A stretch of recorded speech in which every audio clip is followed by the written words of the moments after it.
শিল্পকলা। এই ডকুমেন্টারিটা করার মূল উদ্দেশ্য হচ্ছে মাটি দিয়ে যেই শিল্পটা গড়ে উঠছে সেটা বোঝানোর জন্য, যে মাটির শিল্পে কাজে কতখানি জরুরি, মাটি দিয়ে কত কিছু তৈরি হয়।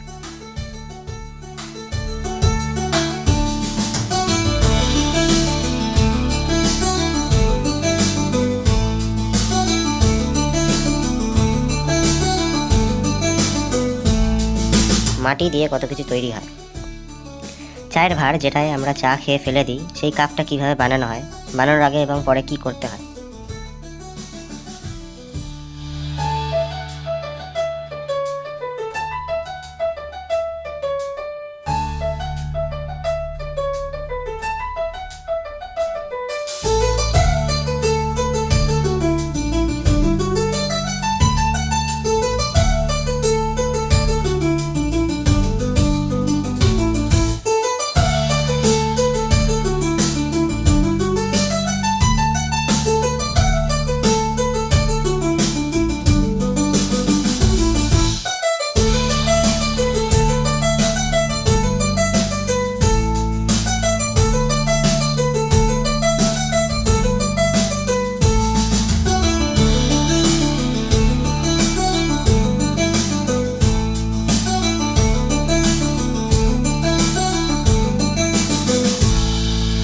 এখানে রং করার আগে রংটাকে পুড়িয়ে ভালোভাবে জাল দিয়ে, তারপর রংটাকে ভালো করে শুকিয়ে তেল দিয়ে রংটাকে গুলতে হয়। তারপর যে কোনো বস্তুকে বা মাটির কোনো দ্রব্যকে রং করা হয়।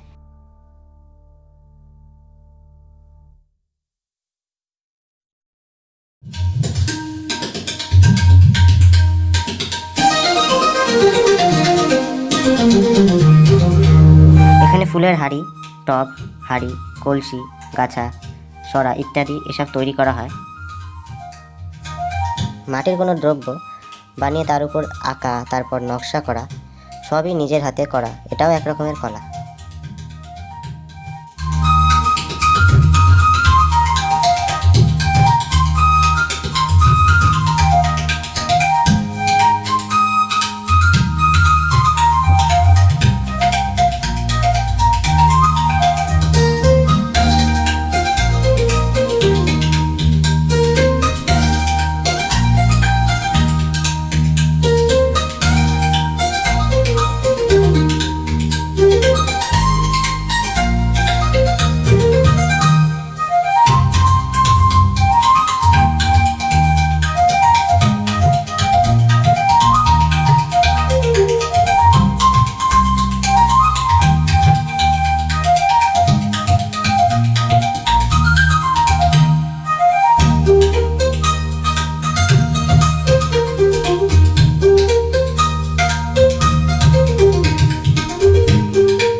মাটি দিয়ে বোতল তৈরি করা হয়।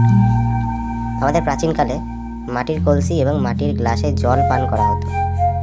এখন যেমন আমরা ফ্রিজে জল রাখি জল ঠান্ডা রাখার জন্য, তখন জল কলসিতে রাখা হতো যাতে জল ঠান্ডা থাকে। এই মাটির বোতলের উপকারিতা তেমনই।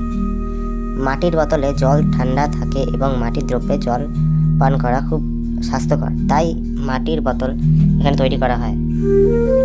অনেকে মাটির বোতল ব্যবহার করে না, কিন্তু এটা ব্যবহার করা অতীব জরুরি নিজের স্বাস্থ্যের জন্য।